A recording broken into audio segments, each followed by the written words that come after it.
Selamat hari Minggu semua saudaraku. Shalom. Kami menyambut dengan sukacita semua yang bisa mengikuti ibadah ini baik secara online maupun onsite. Mari kita siapkan hati kita mau sama-sama masuk ke dalam hadirat Tuhan. Kita ambil saat teduh sejenak. Bapa, kami bersyukur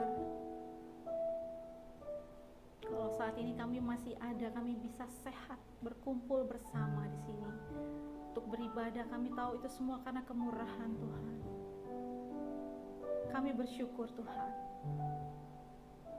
Kami mau menikmati hadirat-Mu. Kami mau bersuka cita dalam hadirat-Mu. Kami mau meninggikan nama-Mu. Kami hanya mau menyembah Engkau Tuhan. Terima kasih Tuhan. Kami siap Tuhan. Hanya di dalam nama Tuhan Yesus kami berdoa. Amin. Saya undang bangkit berdiri, saudaraku. Boleh dilihat dulu kanan kirinya ya. Katakan Jesus love you, Jesus love you. Yes. Amin, haleluya. Jesus love you. Hanya ada satu nama yang patut kita tinggikan, kita sembah, yaitu nama Tuhan Yesus. Amin. Yes.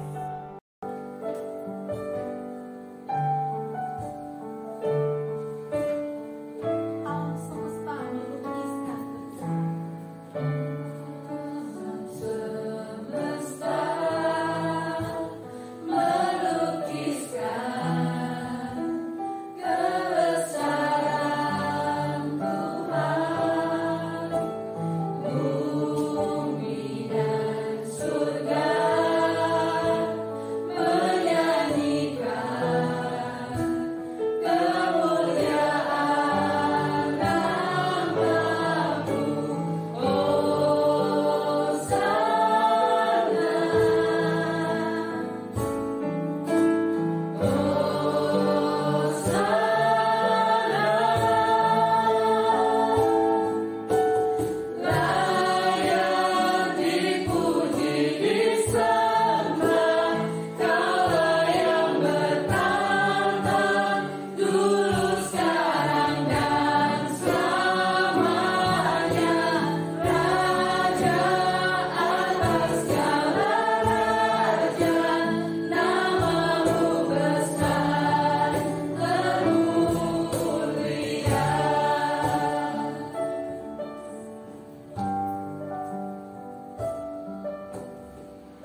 hatinya, karena mereka akan melihat Allah.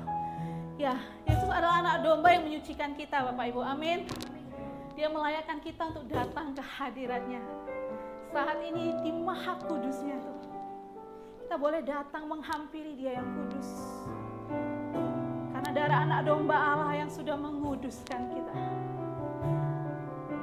Mari kita katakan, haleluya.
kasih Tuhan. Sungguh kami bersukacita dalam hadirat-Mu Tuhan. Terima kasih untuk kesetiaan-Mu. Kalau kadang kami nggak setia, kalau kadang kami meragukan kasih-Mu, tapi Engkau tidak pernah meninggalkan kami Tuhan. Engkau setia. Terima kasih Tuhan. Dengan iman kami mau nyatakan,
Baik, mari kita berdoa.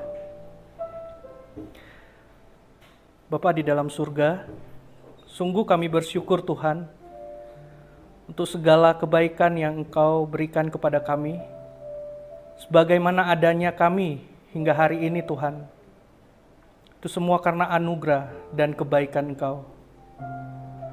Tanpa ada satupun kebaikan kami yang melayakkan kami untuk kami dapat menerima hal baik yang kami alami saat ini. Itu semua karena kebaikan Engkau Tuhan. Anugerah Engkau bagi kami. Tidak pernah kami lupa untuk mengucap syukur untuk keselamatan kekal yang Engkau berikan kepada kami. Pribadi lepas pribadi, kami boleh menerima keselamatan daripada Engkau, menikmati hadirat Engkau. Itu semua karena kebaikan Engkau Tuhan. Terima kasih Tuhan, berbicara kepada kami pribadi lepas pribadi, supaya melalui firman-Mu pada sore hari ini, kami boleh belajar, kami boleh merenungkan apa yang telah kami alami, kami lakukan di 2021 ini. Kami tahu banyak hal yang mungkin kami alami, hal-hal yang tidak baik, hal-hal yang tidak mengenakan di dalam kehidupan kami. Tapi sungguh Tuhan, kami mau datang di hadirat Engkau, membawa itu semua, supaya kami memperoleh hati yang sejuk, hati yang segar, agar kami boleh menghidupi kembali hidup kami di tahun yang akan datang. Terima kasih Tuhan Yesus, untuk segala kebaikan Engkau dalam kehidupan kami. Berbicara kepada kami, pribadi lepas pribadi, kami siap untuk mendengar firman-Mu. Hanya dalam nama-Mu, Yesus Kristus, penebus kami yang hidup, kami berdoa. Amin. Ya, silakan duduk Bapak Ibu.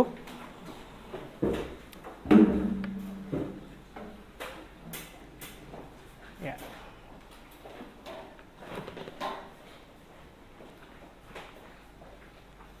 Ya, terima kasih sebelumnya untuk kesempatan ya dari Bu Surobi yang duduk di belakang ya, untuk memberikan kesempatan ya, sesuatu hak yang istimewa bagi saya bisa sharing di sore hari ini bersama teman-teman sekalian. Satu hak istimewa. Ya, mungkin nggak banyak yang kenal ya, tapi hari ini saya juga bawa pasukan nih belakang. Ya, jadi banyak teman-teman juga belakang ya. Karena saya tinggal di sini, jadi base camp lah ya, sementara ya, boleh ya. Jadi base camp, mereka kumpul, nanti mau pergi, seperti itu. Ya, perkenalkan nama saya Fardik, ya, Fardik Vandiano. Saya pelayanan dulu pernah di Metodis, di Aceh, ya selama kurang lebih ya 2 tahunan ya, di Metodis Biren. Nah, di situ, kalau flashback lagi ke belakang, baru kenal Bu Surobi ya. Bu Surobi, anak pemuritannya, dan sekarang bisa sama-sama melayani seperti itu. Itu satu hal yang ya luar biasa seperti itu ya, bisa sama-sama melayani akhirnya. Dan saat ini saya melayani di GSRI Kartini, Jakarta. Saya berdomisili di Jakarta. GSRI itu Gereja Santapan Rohani Indonesia. Kalau Mandarinnya ya biasa ya, Gereja Mandarin, ada Mandarinnya gitu ya. Ling Liang Tang. Ya, Ling Liang Tang ini ya gereja di mana tempat saya melayani. Jemaat Kartini ya di Jakarta. Ya, terima kasih juga udah kasih tumpangan dari Bu Su ya di sini selama 2 hari. Besok saya akan kembali lagi ke Jakarta. Ya, doakan supaya perjalanan bisa sampai ke tujuan dengan selamat. Ya, saya nggak dikasih tema ya. Saya nggak dikasih tema, tapi saya bergumul untuk tema. Saya pikir ini bulan Desember, kalau di gereja saya itu udah mulai membahas tentang perihal Natal seperti itu. Namun saya dikasih kebebasan untuk membahas. Saya bergumul untuk teks firman yang mau saya bagikan ya. Di tengah-tengah pandemik seperti ini, di tengah-tengah pergumulan hidup, di tengah-tengah banyak hal-hal yang mungkin membuat kita mempertanyakan di mana Tuhan, seperti itu ya. Kalau kita yang mempertanyakan di mana Tuhan, mungkin agak mendingan ya. Tapi ketika ada orang yang mempertanyakan di mana Allahmu dengan nada mengejek, mungkin itu akan membuat kita lebih frustrasi ya. Karena kita sudah mendapat satu tekanan dalam hidup kita, namun orang-orang di luar sana bisa berkata kepada kita, di mana Allahmu, di mana Tuhanmu, seperti itu. Ya. Nah, hari ini saya mau mengajak kita semua, kita membaca satu bagian firman Tuhan ya, di dalam Mazmur pasal 42, ada 12 ayat di sana. Saya akan membacakan untuk saudara-saudari sekalian. Mazmur pasal 42, ininya udah ya, ada ya, PPT-nya. Oke, nanti ada PPT-nya.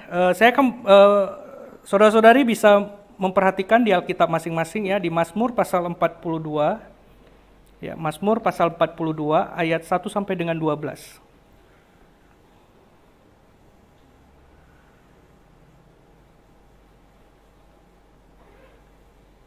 Oke, Mazmur pasal 42 ayat 1 sampai dengan 12. Saya akan membacakan untuk saudara-saudari sekalian. Tema di sini kerinduan kepada Allah. Untuk pemimpin biduan, nyanyian pengajaran Bani Korah. Seperti rusa yang merindukan sungai yang berair, demikianlah jiwaku merindukan Engkau ya Allah. Jiwaku haus kepada Allah yang hidup. Bilakah aku boleh datang melihat Allah? Air mataku menjadi makananku siang dan malam, karena sepanjang hari orang berkata kepadaku, di mana Allahmu? Ya, di sini kita bisa melihat bagaimana orang lain berkata, ya, siang malam berkata, di mana Allahmu? Ya. Inilah yang hendak ku ingat, sementara jiwaku gundah gulana, bagaimana aku berjalan maju dalam kepadatan manusia. Mendahului mereka melangkah ke rumah Allah dengan suara sorak-sorai dan nyanyian syukur. Dalam keramaian orang-orang yang mengadakan perayaan. Mengapa engkau tertekan hai jiwaku dan gelisah di dalam diriku? Berharaplah kepada Allah, sebab aku akan bersyukur lagi kepadanya, penolongku dan Allahku. Jiwaku tertekan dalam diriku, sebab itu aku teringat kepadamu. Dari tanah sungai Yordan dan pegunungan Hermon, dari gunung Misar. Samudra raya berpanggil-panggilan dengan deru air terjunmu. Segala gelora dan gelombangmu bergulung melingkupi aku. Tuhan memerintahkan kasih setianya pada siang hari, dan pada malam hari aku menyanyikan nyanyian suatu doa kepada Allah kehidupanku. Aku berkata kepada Allah, gunung batuku, mengapa engkau melupakan aku? Mengapa aku harus hidup berkabung di bawah himpitan musuh? Seperti tikaman maut ke dalam tulangku, lawanku mencela aku, sambil berkata kepadaku sepanjang hari, di mana Allahmu? Perhatikan Bapak Ibu, frasa di mana Allahmu ini muncul 2 kali di dalam ayat, di dalam satu perikop ini ya. Mengapa engkau tertekan hai jiwaku, dan mengapa engkau gelisah di dalam diriku? Berharaplah kepada Allah, sebab aku bersyukur lagi kepadanya, penolongku dan Allahku. Nah, hari ini saya memberikan satu tema pengharapan di dalam kesesakan. Ya, pengharapan di dalam kesesakan. Kalau kita melihat bagaimana bisa muncul pengharapan di dalam satu kesesakan, bagaimana bisa muncul satu pengharapan. Saya pernah mendengar satu orang yang filosofer ya, dia berkata bahwa orang yang berpengharapan akan melemahkan orang itu. Jadi lebih baik hidup jangan pakai pengharapan. Karena ketika kita memberikan diri kita menghidupi satu hidup dengan satu harapan, maka itu akan membuat seseorang itu menjadi lemah seperti itu. Apakah demikian? Apakah pengharapan yang ada dalam diri kita membuat kita semakin menjadi lemah, atau membuat kita semakin menjadi bertenaga, mempunyai gairah dalam kita menghidupi hidup kita? Ya, ada orang yang berkata pengharapan itu tidak perlu diharapkan. Jadi kita hidup aja begitu. Ya, jadi tidak perlu ada pengharapan. Tidak perlu adanya kita hidup di masa depan. Hidup aja saat ini realistis. Jadi tidak perlu kita menghidupi suatu hidup yang pengharapan itu kan kita bisa melihat itu di masa depan, bukan sekarang, bukan saat ini. Ya, bukan sekarang saat ini ketika kita sedang beribadah seperti ini. Tapi satu pengharapan. Namun di sini kita bisa mau belajar bagaimana kita bisa menghidupi pengharapan yang kita miliki sebagai orang percaya itu sebagai satu kekuatan, sebagai satu gairah untuk kita bisa menghidupi hidup kita ini. Ya, di tengah-tengah masa kesulitan saat ini, ya, di tengah-tengah kesulitan yang kita alami. Kemarin saya naik Grab ke Cemara Asri, ya, sempat terlibat percakapan dengan supir Grab itu, dan saya ditanya gimana Jakarta, apakah sekarang udah lebih baik COVID-19-nya. Saya bilang ya sama aja lah, gitu-gitu aja seperti itu ya. Jadi ya nggak beda jauh lah sama Medan seperti itu. Iya nih sulit, iya memang sulit ya, semua orang menjadi sulit ketika ada pandemik seperti ini ya. Dan dia pun merasa kesulitan, tidak bisa mencari uang dan tidak bisa menghasilkan penghasilan di dalam kehidupannya untuk menghasilkan hidup. Jadi adanya kesulitan seperti itu ya. Dihimpit oleh satu permasalahan, dihimpit oleh satu masalah hidup yang tidak bisa diselesaikan oleh dirinya sendiri. Ya, dengan percakapan singkat seperti itu, ya saya melihat bahwa memang setiap orang mengalami hal itu. Setiap orang mengalami salah satu masalah hidup, ya. Ya mungkin ya saat ini kita tidak tahu, saya tidak tahu Bapak Ibu, saudara-saudari yang sedang mengalami pergumulan apa, menghadapi impitan apa, sampai mempertanyakan di manakah Allahku, ya, mempertanyakan apakah Allah itu ada, seperti itu. Tetapi ketika Allah itu ada, kenapa bisa terjadi masalah yang tidak seperti yang saya inginkan, seperti itu. Orang Kristen sering berpikir ketika menjadi orang percaya maka semuanya baik-baik, semuanya menjadi hal yang ya akan mulus seperti itu, ya. Itu yang menjadi kekeliruan dalam kehidupan kita. Kita harus menghadapi realita, karena realita itu yang menjadi satu bagian dalam hidup kita. Sebagai satu contoh, teman-teman pasti pernah membaca Nabi Elia. Nabi Elia luar biasa, teman-teman, di Raja-Raja. Ya. Sebelumnya dia pernah membuat seorang janda Sarfat itu memiliki iman yang sangat kuat, memiliki iman untuk menyembah Allah Yahweh pada saat itu. Ya, ketika itu tidak ada roti lagi, tidak ada tepung lagi, tapi dia bisa membuatkan tepung dan roti dan mereka bisa makan. Lalu apa yang terjadi? Anak janda Sarfat ini sakit sampai kehilangan nyawa dan dibangkitkan oleh Elia. Namun menariknya, di pasal-pasal berikutnya, ketika dia dikejar oleh nabi-nabi Baal, apa yang terjadi? Yang tadinya memberikan iman, membuat orang bisa menghasilkan satu iman yang solid bagi orang lain, tapi di satu sisi, ketika dia punya permasalahan, dia punya pergumulan hidup, apa yang terjadi? Kalau teman-teman, Bapak Ibu baca di satu Raja-Raja itu sungguh menarik seperti itu ya. Dia mau bunuh diri loh. Ya, mau mengakhiri hidupnya. Dia masuk ke dalam satu gua dan dia di situ udah tidur aja sampai malaikat datang untuk melayani dia. Ya, hal yang menarik sekali. Seorang nabi yang di dalam perjanjian lama itu adalah nabi besar Elia ini. Tapi dia bisa mencoba untuk mau bunuh diri. Oleh karena apa? Oleh karena hanya dikejar oleh nabi-nabi Baal. Dia berpikir, wah tinggal saya sendirian, tidak ada lagi orang lain. Nabi-nabi Allah sudah dibunuh semuanya oleh Nabi Baal.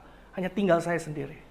Tapi dia bisa berdiri teguh, ya. Dia bisa mempunyai satu pengharapan ketika Tuhan katakan, "Hei Elia, masih ada 3.000 nabi yang tidak pernah sujud menyembah Baal."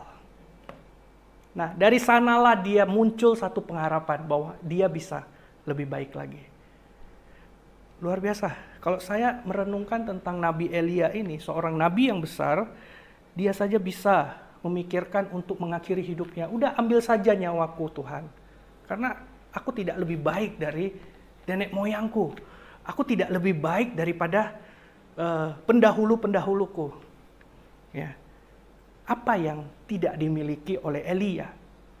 Nah, di sini kita akan membahas. Ya, ada 3 hal penting ketika kita mengalami satu gejolak hidup, mengalami satu pergumulan hidup yang kita alami dalam hidup kita.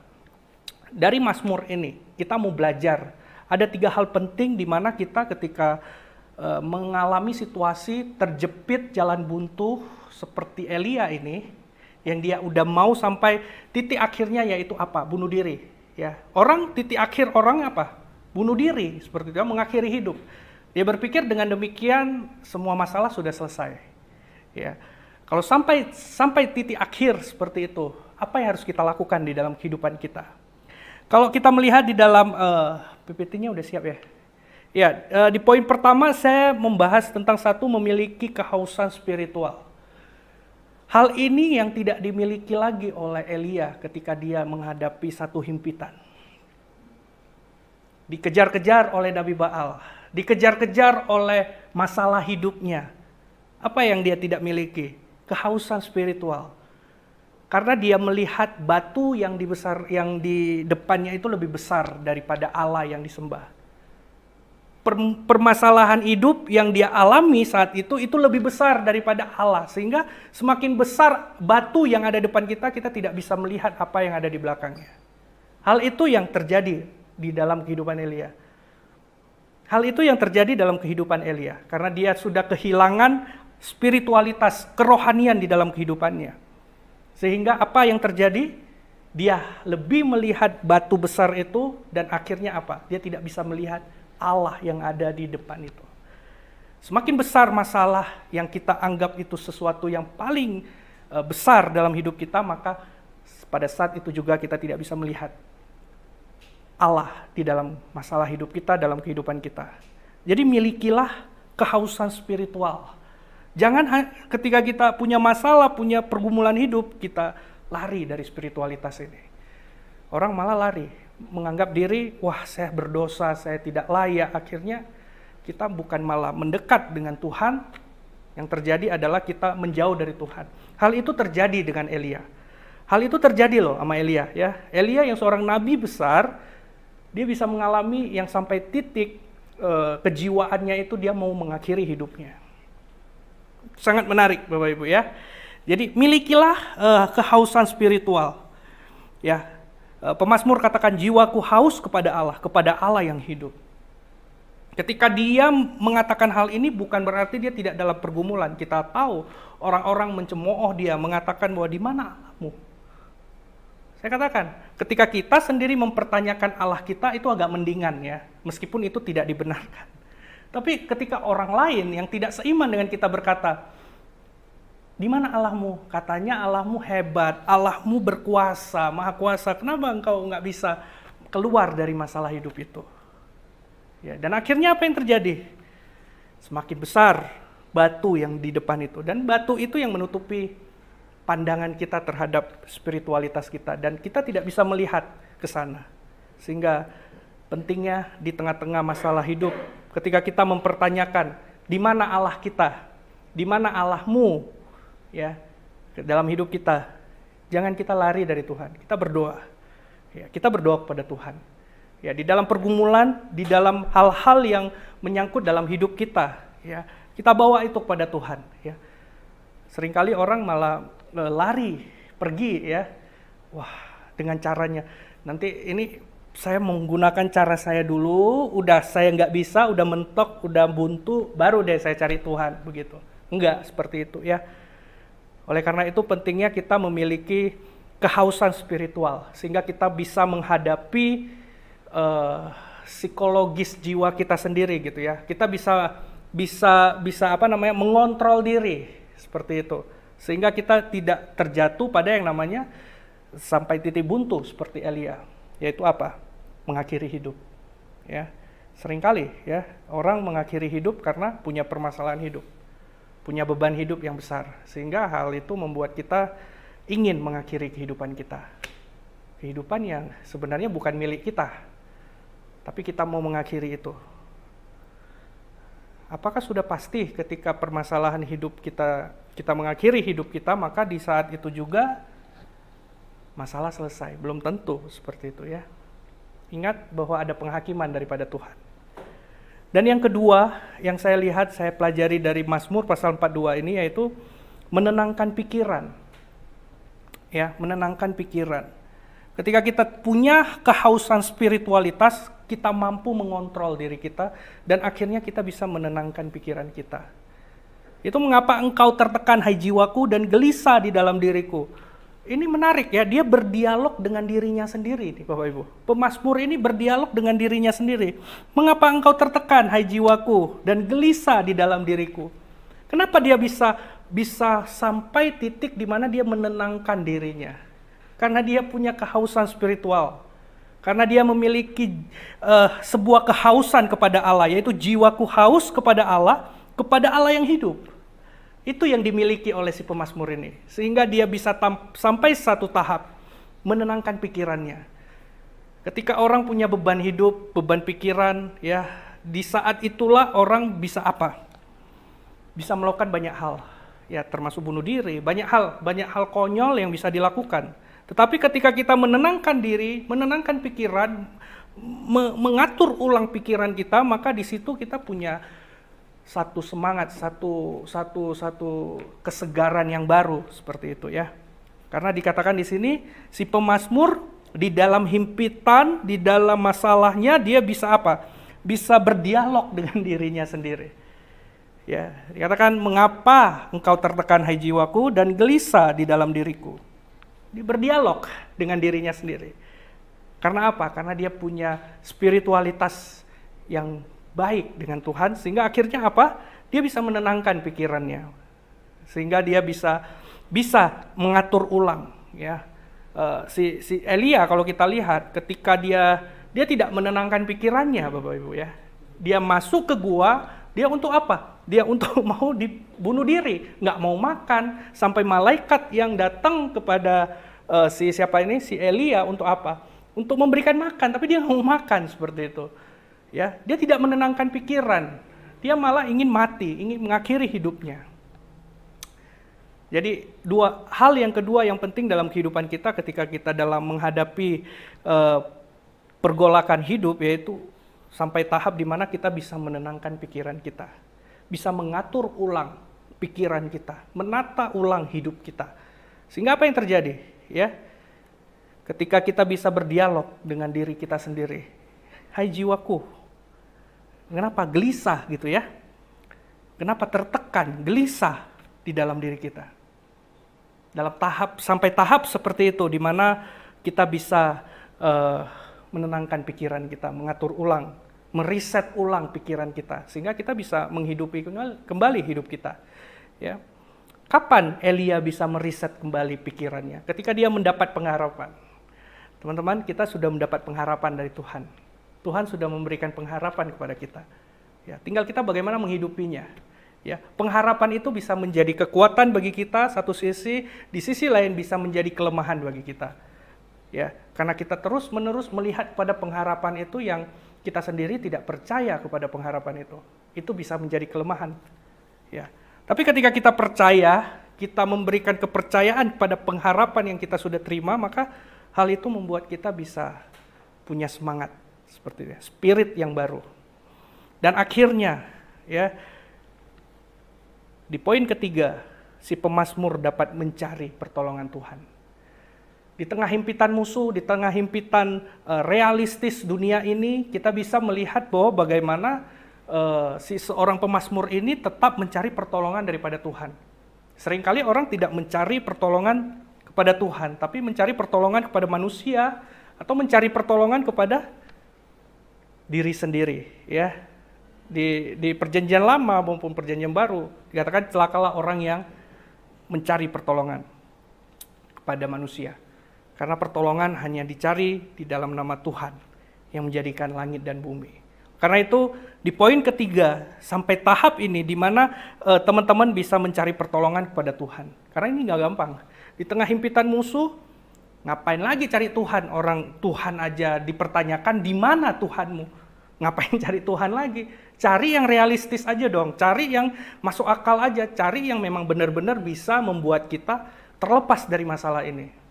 Ya, tapi pemazmur tetap ya dikatakan sebab aku akan bersyukur lagi kepadanya, penolongku dan Allahku. Ya, Jadi bukan hal yang malah dia mencari orang lain, tetapi si pemazmur ini dia malah bersyukur pada Tuhan, datang kepada Tuhan yang dia akui sebagai penolongnya dan Allahnya. Karena ada kepercayaan penuh padanya. Bapak Ibu, bukan hal yang gampang untuk melewati satu pergumulan, satu proses hidup yang kita alami, ya. Tetapi bagaimana cara kita untuk melewati proses itu? Bagaimana kita melewati ujian itu? Bagaimana kita melaluinya? Apakah dengan cara kita sendiri atau dengan pertolongan Tuhan? Ya, tidak ada yang gampang dalam kehidupan ini. Setiap orang punya masalah hidup.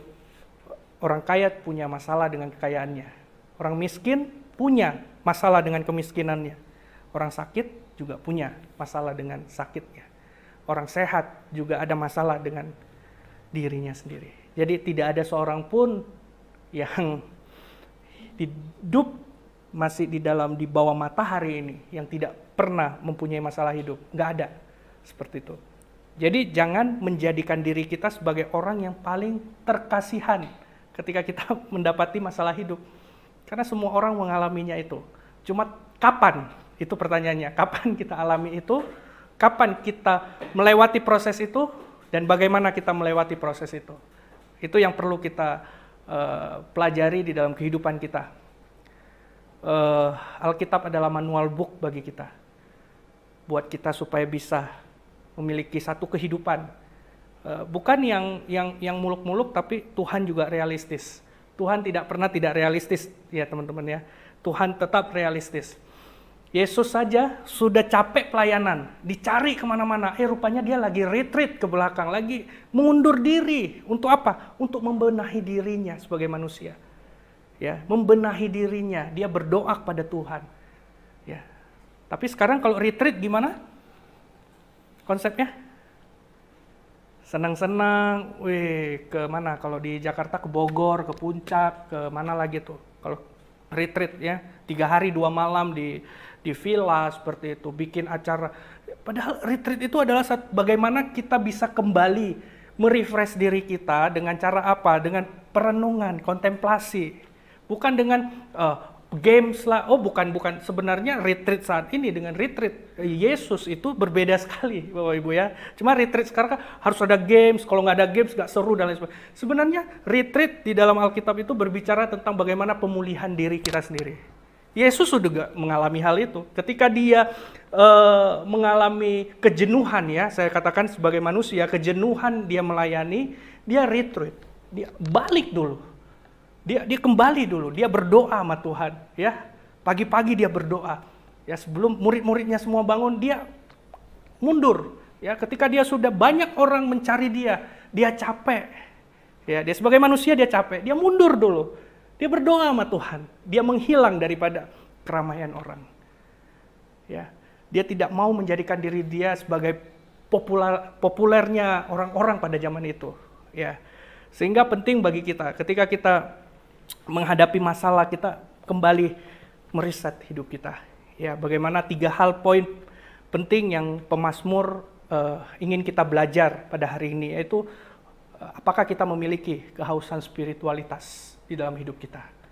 Yang pertama, yang kedua, setelah kita memiliki kehausan spiritualitas, maka kita bisa menenangkan pikiran kita, mengatur ulang, men-setting ulang cara hidup kita. Lalu yang ketiga, kita mencari pertolongan pada Tuhan. Ya, hanya itu. 3 hal ini yang bisa kita pelajari dari Mazmur, di mana dia dicemooh oleh oleh orang-orang yang menjadi musuhnya. Di mana Allahmu? Mungkin kita sering bertanya, di mana Allahmu? Di mana Allah kita? Di mana Yesus Kristus? Di mana anak Allah yang katanya berkuasa? Tapi kenapa ketika dalam kehidupan saya sebagai orang-orang yang sudah percaya, Tuhan sepertinya nggak ada, gitu ya. Tuhan sepertinya ibaratnya seperti jam tangan, seorang pembuat jam tangan ya, yang sudah membuat jam tangannya, udah men-setting, udah masuk sampai ke toko jam, udah pembuat jamnya itu sudah tidak bertanggung jawab atas jam yang dibuatnya itu. Dan akhirnya apa? Ya udah, Tuhan lepas tangan. Tuhan tidak ada di sana. Ya, tidak. Tuhan tidak seperti itu. Ya, Tuhan adalah Tuhan yang menyertai kita, melindungi kita. Sedikit kesaksian, sampai saat ini di dalam pergumulan hidup, ya. Tadi saya lupa perkenalkan, saya punya istri satu, anak satu. Ya. Saya punya istri satu, anak satu di belakang lagi tidur ya. Jadi kami bertiga. Masih satu aja. Satu istri, satu anak ya. Jadi ketika kami dalam pergumulan ya, menjalani pergumulan hidup yang kami alami seperti itu ya. Seringkali kami ya harus melewati hal itu. Bagaimana kita bisa menenangkan diri kami ya di dalam pergumulan, di dalam apa yang harus kami lewati ya dengan istri dan anak. Bagaimana kita bisa mengandalkan Tuhan. Dan jujur dalam spiritualitas saya, Tuhan itu nggak pernah meninggalkan saya seperti itu ya, nggak pernah. Selama saya punya pergumulan, selalu ada jalan keluar dari Tuhan. Ya, satu orang amin. Ini spiritualitas saya pribadi. Ini saya sharing tentang pergumulan ya. Ketika ada pergumulan, di situ aja jalan keluar loh. Ya, jadi sampai saat ini kalau disuruh sangkal Tuhan, saya nggak pernah mau. Ya, kenapa? Karena ya itu, nggak pernah Tuhan sampai saat ini saya melayani, Tuhan kasih hal-hal buruk yang tidak ada solusinya. Nggak ada. Hal buruk terjadi, ada solusi. Hal buruk terjadi, ada solusi. Ya, sehingga bagaimana itu yang menjadi kekuatan ya bagi saya, istri, seperti itu. Jadi di tengah-tengah masa pergumulan yang kami alami, kami lewati, selalu ada solusi. Ada hal-hal yang bisa membuat kami bertahan dengan iman kami. Dan iman kami ya tidak runtuh. Dan saya tidak pernah mempertanyakan Allah di mana? Di mana Allahku? Aku sudah melayanimu. Gak ada. Karena apa? Karena Tuhan ketika memberikan satu hal yang proses ujian untuk saya melangkah ke depan, di sana ada solusi. Selalu ada solusi. Dan itu yang saya alami. Dan itu memang, ya saya tidak tahu apakah semua orang mengalami hal itu. Tapi saya aminkan bahwa semua orang akan mengalami, mendapat solusi dari Tuhan. Seperti itu. Ya. Tapi yang saya alami ya itu seperti itu. Ada hal buruk terjadi dalam hidup saya sebagai manusia, saya katakan itu hal buruk. Tapi Tuhan ada solusi. Selalu ada solusi. Ada jalan keluar seperti itu. Tidak buntu. Ya, sehingga sampai saat ini kalau disuruh tanya, mau nggak tinggalin Tuhan? Tinggalin pelayanan? Nggak mau. Gitu ya. Mau nggak tinggalkan Tuhanmu untuk sesuatu yang bisa engkau dapatkan lebih baik daripada saat ini? Nggak akan. Dan nggak akan pernah seperti itu. Ya, oleh karena itu pentingnya teman-teman di akhir ini milikilah spiritualitas. Dan karena spiritualitaslah kita bisa menenangkan pikiran. Dan akhirnya kita bisa mencari pertolongan daripada Tuhan. Mari kita berdoa. Mari kita berdoa. Bapa, kami bersyukur Tuhan selalu baik, tidak pernah tidak baik. Kalau ada pikiran tidak baik, itu dari si jahat musuh kami yang mencoba mempengaruhi cara kami berpikir, yang mencoba meragukan kami tentang kebaikan, tentang kasih-Mu. Kami katakan, hai iblis, Kau telah dikalahkan.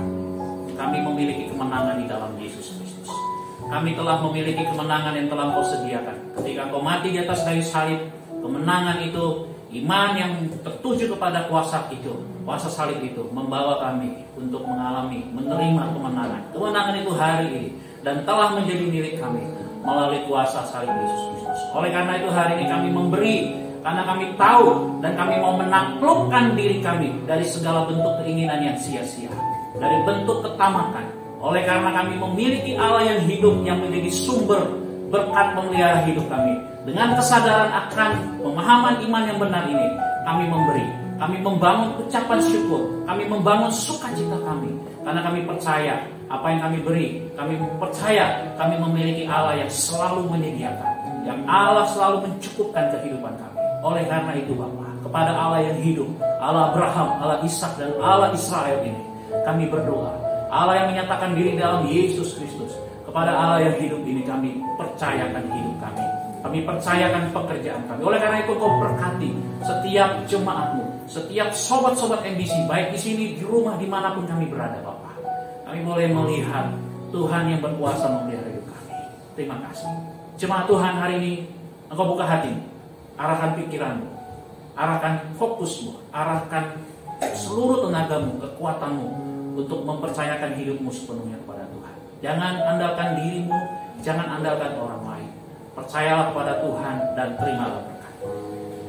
Kiranya anugerah dan damai sejahtera dari Allah Bapa dan dari anaknya Tuhan kita Yesus Kristus, serta pertolongan, penghiburan, pendampingan dari Allah Roh Kudus, itulah yang memberkati kita semua, mulai hari ini, besok, dan sampai selama-lamanya.